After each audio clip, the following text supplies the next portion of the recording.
kadang-kadang ya mudah kita diagnosis, kadang-kadang sangat sulit sekali kita diagnosis. Ya, mungkin pada tahap ini kita mungkin memahami kembali definisi-definisi shock, kemudian patofisiologi, tanda-tanda dini pada shock, dan tata laksana awal pada shock. Ya, shock ini penting karena zaman dahulu sebelum 90-an, tahun 90 itu kematian akibat shock itu bisa mencapai 50%. Kemudian awal tahun 2000 di mana sudah memiliki banyak penelitian dan adanya guideline tentang tata laksana shock bisa turun menjadi 20% dan dengan yang guideline yang terbaru bisa lebih kecil lagi angka mortalitasnya. Jadi shock kadang-kadang kalau kita mendapatkan laporan entah dari telepon, dari perawat, dari residen dan dari dokter yang lain, mungkin pasien ini shock. Kenapa? Karena tensinya turun. Nah, ini biasanya ini gampang sekali. Kalau tensinya sudah turun, shock, kemudian kemungkinan pasti shocknya sudah tinggi. Tapi ingat bahwa shock itu bukan suatu parameter berdasar tekanan darah saja, tapi merupakan sindrom klinis akibat kegagalan sistem sirkulasi, di mana sistem sirkulasi ini tekanan darah itu hanyalah salah satu parameternya. Jadi nanti bisa kita lihat perjalanannya shock itu. Kalau sudah sampai tekanan darah turun, berarti shocknya sudah berapa lama berlangsung. Ya, pada prinsipnya kegagalan sistem sirkulasi ini adalah karena antara kebutuhan oksigen dan kebutuhan nutrisi ke sel itu tidak terjamin. Jadi pasokannya dan utilisasinya terganggu sehingga terjadi defisiensi O2 pada seluler. Jadi kalau kita berpikir ini suatu pembuluh darah, di sana ada banyak komponen. Jadi darah itu akan mengirimkan oksigen, jadi ada daya angkutnya oleh hemoglobin, oleh red blood cell, oleh sel darah merah. Kemudian ada juga komponen oksigen, jadi perlu oksigenasi dari paru-paru yang akan perjalanan dari paru-paru menuju ke darah pun juga butuh waktu, butuh mekanisme. Kemudian selain ada darah Hb masih ada plasma lagi, di mana oksigen juga berikatan dengan plasma. Kemudian ikatan Hb juga mempengaruhi, seperti tadi Dr. Naning, bahwa Hb pun kalau sudah mengikat oksigen mestinya mudah dilepas. Kalau diikat terus-menerus juga nggak bisa dilepas, juga sama saja nanti tidak bisa diturunkan menjadi ke sel untuk di metabolisme ke dalam siklus Krebs. Nah, oksigen sendiri tidak sendiri, dia akan membakar apa kalau dia turun ke sel, sementara tidak ada bahan bakarnya, sehingga diperlukan juga glukosa, nutrisi dalam hal ini. Ya, sehingga shock pun sebenarnya prinsipnya adalah kekurangan ATP pada sel, itu adalah yang kita namakan shock. Jadi sementara parameternya banyak sekali. Ingat bahwa bukan hanya tekanan darah saja. Jadi kita harus mikir glukosa juga bagaimana. Sirkulasinya baik, glukosanya 0 juga sama saja. Nanti selnya tidak ada PLN-nya. Katanya mitokondria itu PLN-nya sel gitu ya. Ya, seperti tadi diutarakan, oksigen butuh waktu juga untuk menjadi ATP energi. Di sini banyak perjalanannya. Dari paru-paru oksigenasi, di sini ada tekanan parsialnya, hemoglobinnya bagaimana. Pada Hb yang rendah, oksigennya cukup, tentunya juga tidak akan sampai ke energi dengan adekuat. Kemudian cardiac output atau pada jantung ini pompanya, sanyonya darah itu adalah cardiac output, di mana di sana komponennya stroke volume atau curah jantung, kemudian ada heart rate. Nah, beberapa parameter ini bisa mudah kita kenali, bisa mudah kita pikirkan, dan banyak pula yang tidak bisa kenali. Masih ada regulasi sistem vaskuler. Pembuluh darahnya baik, sementara darahnya juga mungkin cukup, tetapi ada flow rate-nya, misalnya alirannya. Ada juga reologi atau kekentalan darah, viskositas. Banyak sekali aspek-aspek yang mempengaruhi perjalanan O2 sampai ke sel. Ya. Kemudian kualitas eritrosit, misalnya eritrositnya ya normalnya kan donat yang nggak bolong itu ya, tapi kalau eritrositnya nggak baik, misalnya sickle cell ataupun talasemia, kemungkinan daya ikat dengan oksigennya juga tidak seperti eritrosit yang normal. Kemudian regulasi di tingkat mikrosirkulasi ditentukan oleh banyak hal. Ya, akhirnya sehingga di sini kita pikirkan bahwa pengiriman delivery oksigen itu juga harus seimbang dengan konsumsi yang dibutuhkan untuk menjadi energi. Ya, di sini bisa kita lihat dari bagan ini adalah skematis saja bahwa banyak sekali yang komponen-komponen yang mempengaruhi oksigen, delivery oksigen atau hantaran oksigen.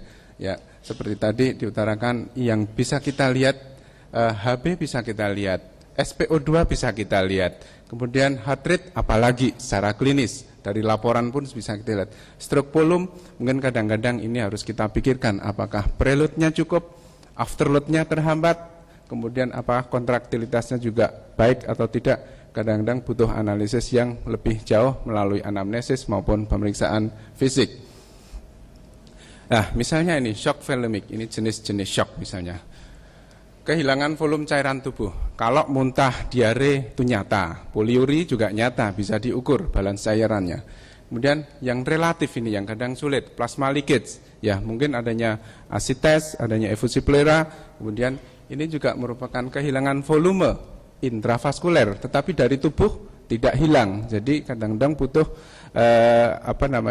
analisis apakah terjadi kehilangan intravaskuler atau tidak. Jadi katakanlah laporan balance cairannya baik, urin outputnya dari yang keluar masuk cairan masuk maupun keluarnya kok masih baik, tetapi ternyata ngendon di ruang ketiga, itu juga bisa terjadi shock sehingga prelude yang menuju ke jantung juga tidak kuat. Sehingga kita ingat hukum Frank Starling, kalau prelude-nya kurang juga nanti afterload-nya juga biasanya akan terganggu. Nah, ini shock distributif. Berkurangnya volume intravaskuler secara relatif ini terhadap pembuluh vasa. Ya, biasanya terjadi pada vasodilatasi. Terjadi misalnya pada sepsis, neurogenik, anafilaksis. Bisa kita bayangkan misalnya ini ukuran pembuluh darah yang kebak penuh ya, penuh dengan darah sehingga ukurannya ideal.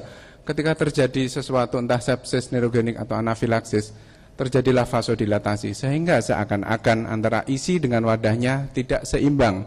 Jadi otomatis juga terjadi kesenjangan antara intravaskuler dengan wadahnya sehingga pengirimannya juga nanti akan terganggu. Shock septic ini yang sering terjadi. Ini multi kausa, boleh dikatakan seperti itu ya.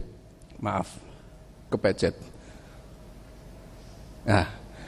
Nah, pada shock septic bisa terjadi vasodilatasi, apapun penyebabnya. Biasanya pada akibat dari reaksi inflamasinya, reaksi respon tubuh terjadi timbul zat-zat yang digunakan untuk vasodilatasi. Kemudian terjadi plasma leakage akibat kerusakan endotel.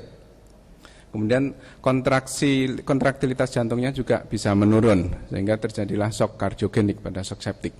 Nah, kemudian pada sepsis biasanya juga terjadi koagulasi darahnya terganggu, bisa terjadi mikrotrombus di mikrosirkulasi, bisa karena faktor plateletnya terganggu, eritrositnya yang juga tidak fleksibel, kemudian sel-sel adesi dari leukosit ke endotelnya juga makin meningkat sehingga darah itu tidak mudah mengalir. Kemudian anemia juga bisa terjadi berperan pada shock septic ini. Nah, shock obstruktif ini ada beberapa literatur yang sebenarnya dia merupakan bagian dari shock kardiogenik, tetapi bisa dipisahkan juga ada yang kardiak maupun yang ekstrakardiak. Bisa terjadi pada tension pneumotorak, emboli paru, stenosis dan lain-lain. Nah, pada shock kardiogenik prinsipnya adalah jantung sebagai pompa dia gagal melakukan tugasnya. Ya, bisa karena kontraktilitasnya memang turun secara primer maupun sekunder. Misalnya karena toksin, karena sepsis, bisa karena aritmia, volume overload, gangguan elektrolit maupun yang kelainan jantung bawaan. Nah, pada kardiogenik shock ini kadang-kadang juga agak hati-hati dalam resusitasi cairannya. Nah, untuk mengenali shock, kadang-kadang kita sering terlewati karena dengan sekedar penemuan klinis kita bisa juga memikirkan apakah ini shock atau bukan, karena tanda-tandanya banyak sekali. Misalnya takikardi juga muncul pada kondisi demam. Dia muncul pada kondisi lihat baju putih, dokternya datang kemudian takikardi juga bisa. Ya, ingat bahwa shock adalah sindroma klinis. Jadi jangan gunakan satu parameter saja, tapi beberapa parameter. Nadi lemah, tapi ingat bahwa pada bonding pulse itu juga gejala shock. Ya, jadi kadang-kadang wah nadinya masih kuat, enggak shock ini. Kadang-kadang dia bentar lagi shock karena gejala yang lain menunjukkan dia kemungkinan ada warm shock. Nanti kita lihat tabelnya. Akral dingin, nah seperti saya saat ini mungkin akral dingin karena harus maju gitu ya. Itu mungkin saya enggak shock karena saya masih alert gini. Tapi juga masih mungkin sekali akral yang hangat pun juga bisa kondisi shock. Ya, hipotensi. Nah, tadi ini yang paling sering kita dapat laporan adalah pasien shock. Alasannya apa? Ada tensinya rendah. Nah, sementara pada pasien yang awal-awal shock kadang tensinya masih normal, bahkan shock yang sudah berlarut-larut kalau masih kompensasinya baik, dia tensinya masih baik. Nah, perfusinya juga harus kita lihat. Kadang-kadang kita lihat urine outputnya yang paling yang cukup signifikan. Nah, seperti ini. Kalau kita mendapatkan akral hangat, nadi kuat, apa ya kita mikir shock gitu ya. Makanya kita harus memikirkan underlying disease-nya bagaimana. Apakah perjalanan anak ini mungkin nanti akan bisa shock kalau terjadi pemeriksaan klinisnya ada takikardi, suhunya, pulsnya baik atau lebih baik dari tadi. Kalau ternyata lebih baik dari tadi, artinya kualitas nadinya mungkin kualitas 0 tidak teraba, kualitas 3 teraba kuat, kualitas 2 ya teraba cukup kuat. Ini parameter satu dengan orang lain, 1, 2, 3 kualitas nadi itu juga kadang-kadang beda. Ada yang bilang sampai nendang-nendang gitu ya. Nah itu bagaimana? Nah, kalau kita bisa melihat meraba sekarang nadinya segini, kemudian setengah jam lagi pas visite ulang kok lebih kuat lagi, barangkali dia bonding pulse, harus kita waspadai. Nah, kita masih bisa lihat ada beberapa parameter yang harus kita gunakan untuk menyimpulkan bahwa anak ini kemungkinan kondisi shock. Jadi ingat bahwa sindrom klinis bukan hanya 1-2 parameter. Ya, kadang-kadang kita harus ya entah menghafalkan, entah bikin kepean atau apapun caranya. Di bangsal-bangsal bisa kita tempel saja label harga normalnya seperti ini.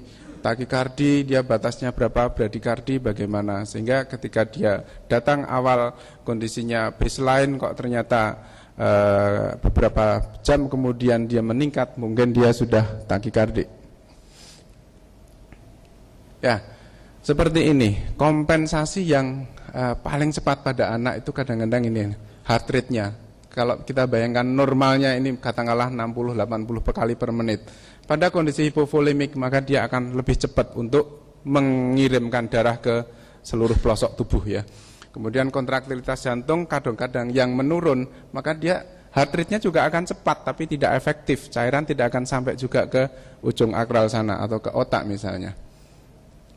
Dan nah, pada kondisi kehilangan cairan yang sampai kurang sampai 20 cc per kg, maka respon tubuh biasanya mulainya takikardi, heart rate-nya meningkat. Apabila kita biarkan saja indeks shocknya, heart rate persistoliknya mulai meningkat juga. Kalau kita biarkan kehilangan cairnya lebih banyak lagi, maka tekanan darah masih normal. Kemudian CRT, capillary refill time-nya mulai memanjang, nadinya makin cepat, indeks shock makin tinggi. Apabila makin lebih jauh lagi, maka nadinya tensinya akan turun. Sehingga bisa dibayangkan apabila kita mendapatkan laporan anak shock tensinya karena sudah rendah, biasanya dia sudah mengalami hal-hal yang ada di depan ini, kompensasinya sudah enggak tertolong lagi. Mestinya kita bantu dengan resusitasi cairan. Dia akan menurunkan parameter-parameter yang ini sehingga tidak terjadi tekanan darah yang menurun. Nah, tata laksana shock, secara awal kita mengenal tanda shock, kemudian buka jalan nafas, beri oksigen, kemudian pasang akses vaskular. Ini dalam waktu yang sangat cepat ini harus terpenuhi. 0 menit mengenal tanda shock, langsung apabila kita ini shock, langsung pasang cairan oksigenasi, kemudian beri cairan, kadang-kadang bisa mencapai 60 cc per kg. Kemudian apabila shock teratasi, alhamdulillah. Apabila belum teratasi, kita harus berpikir pada yang lain, keperluan pemberian inotropik. Ya, kalau sudah teratasi jangan dibiarkan. Beri cairan maintenance-nya juga ya. Kadang-kadang sudah resusitasi kita lupa, masih diklaim saja cairan nggak masuk, sama saja nanti. Ya, ingat bahwa tata laksana shock pada awal